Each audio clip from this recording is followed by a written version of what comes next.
Okay, this is chapter 43 of Good Girl, Bad Blood. Saturday, 6 days later. 43. The sun climbed up her legs in leaf-like patches, reaching through the tall willow tree in the Reynolds' yard. The day was warm, but the stone step she sat on was cool through the back of her new jeans. Pip blinked against the shining beams of light, watching them all. "A get-together," Joanna Reynolds' message had said, but Jamie joked it was a "surprise I'm not dead" barbecue. Pip had found that funny. She hadn't found much funny in the past few weeks, but that had done it. The dads were hovering around the barbecue, and Pip could see her dad eyeing the unflipped burgers, itching to take over from Arthur Reynolds. Mohan Singh was laughing, tilting his head back to drink his beer, the sunlight making the bottle glow.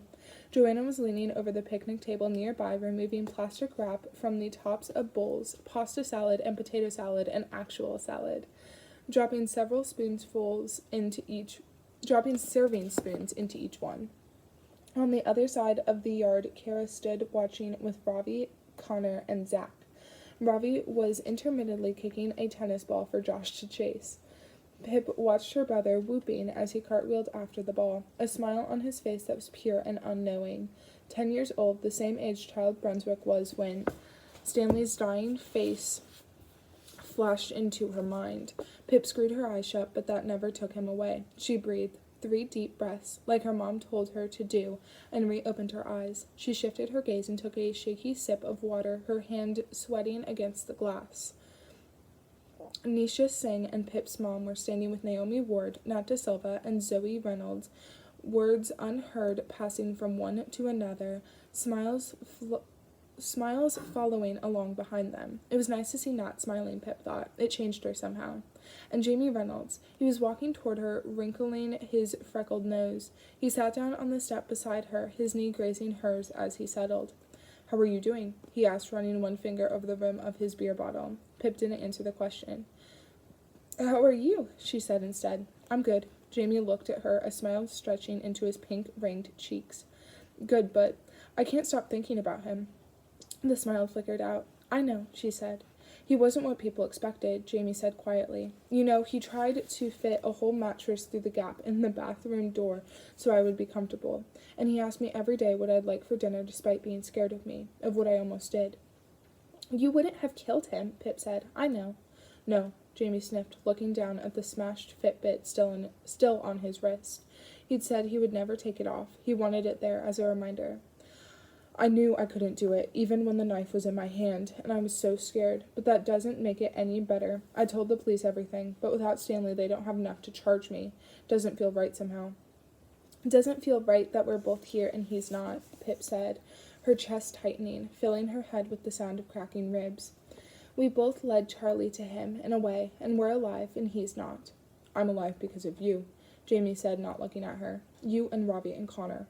If Charlie had worked out that it was Stanley before that night, he would have killed me, too. I mean, he set a building on fire with you inside." "Yeah," Pip said, the word she used when no other would fit. But she didn't agree. She didn't think Charlie had been trying to kill her. That wasn't it. He'd wanted her to get out and leave Stanley there to die. "They're going to find him eventually," Jamie said. "Charlie Green and Flora. They can't run forever. The police will catch them." That's what Hawkins had said to Pip that night. "We will get him." But one day had turned into 2, had turned into 3 weeks. "Yeah," she said again. "Has my mom stopped hugging you yet?" Jamie asked, trying to bring her out of her thoughts. "Not yet," she said. "She hasn't stopped hugging me either," he laughed. Pip's eyes followed Joanna as she handed a plate to Arthur at the grill. "Your dad loves you, you know," Pip said. "I know he doesn't always show it in the right way, but I saw him, the moment he thought he'd lost you forever, and he loves you, Jamie, a lot." Jamie's eyes filled, sparkling in the dappled sunlight. "I know," he said over a new lump in his throat. He coughed it down.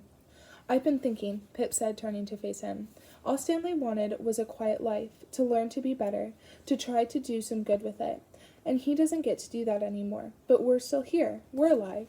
She paused, meeting Jamie's eyes. "Can you promise me something? Can you promise me you'll live a good life, a full life, a happy one? Live well and do it for him because he can't anymore." Jamie held her eyes a quiver in his lower lip. "I promise," he said. "And you too?" "I'll try." She nodded, wiping her eyes with her sleeve just as Jamie did the same. They laughed. Jamie took a quick sip of his beer. "Starting today," he said, "I think I'm going to apply to the ambulance service to work as a trainee paramedic." Pip smiled at him. "That's a good start." They watched the others for a moment, Arthur dropping a load of hot dog buns and Josh rushing to pick them up, shouting, 5-second rule. Nat's laugh, high and unguarded. "And," Jamie continued, "with the final episodes out, I guess you've already kind of told the whole world I'm in love with Nat De Silva, so I guess I should tell her myself sometime. And if she doesn't feel the same, I move on, onward and upward, and no more strangers on the internet." He raised his beer bottle out toward her. "Live well," he said. Pip lifted her glass of water and clanked it against Jamie's bottle. "For him," she said. Jamie hugged her, a quick, teetering hug, different from Connor's clumsy hugs. Then he stood there and walked across the yard to Nat's side.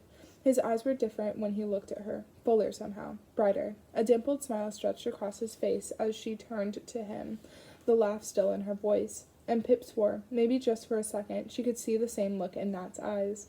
She watched the two of them joking around with Jamie's sister, and she didn't even notice Robbie walking over, not until he sat down, hooking one of his feet under her leg. "You okay, Serge?" he said. "Yeah." "You want to come over and join everyone?" "I'm fine here," she said. "But everyone is." "I said I'm fine," Pip said, but it wasn't her saying it, not really. She sighed, looking across at him. "I'm sorry, I didn't mean to snap, it's—" "I know," Robbie said, closing his hand over hers, sliding his fingers between hers in that perfect way. They slotted together. They still fit. "It will get better, I promise." He pulled her in close. "And I'm here whenever you need me." She didn't deserve him, not even one little bit. "I love you," she said, looking into his dark brown eyes, filling herself with them, pushing everything else out. "I love you too." Pip shuffled, leaning over to rest her head on Robbie's shoulder as they watched the others. Everyone had now encircled Josh as he tried his best to teach them how to floss, straight jerking his arms and locking hips everywhere. "Oh, God, Jamie, you're so embarrassing," Connor giggled as his brother somehow managed to hit himself in the groin, bending double. Nat and Kara clutched each other, falling to the grass with laughter. "Look at me, I can do it," Pip's dad was saying, because of course he was. Even Arthur Reynolds was trying, still at the ground, thinking nobody could see him. Pip laughed, watching how ridiculous they all looked, the sound a small croak in her throat. And it was okay to be out here on the sidelines, with Robbie, separate. A gap between everyone and here, a barricade around her. She would join them when she was ready, but for now she wanted to sit far back enough that she could see them all in one go. It was evening. Her family had eaten too much at the Reynolds' house and were dozing downstairs. Pip's room was dark, her face underlit by the ghostly white light of her laptop. She sat at her desk staring at the screen, studying for finals. That's what she'd told her parents, because she lies now. She finished typing in the search bar and pressed enter. Most recent sightings of Charlie and Flora Green. They'd been spotted 9 days ago, security footage of them withdrawing money from an ATM just outside of Madison. The police had verified that one, she'd seen it on the news. But here, Pip clicked, someone had commented on an article posted on Facebook claiming they'd seen the couple yesterday at a gas station near Wichita, driving a new car, a red, nice Nissan Juke. Pip ripped the top sheet from her pad of paper, screwed it up, and threw it behind her. She hunched over, checking back to the screen as she scribbled the details down on a fresh page, returned to her search. "We're the same, you and me. You know it, deep down," Charlie's voice intruded, speaking inside her head. And the scariest thing was, Pip didn't know if he was wrong.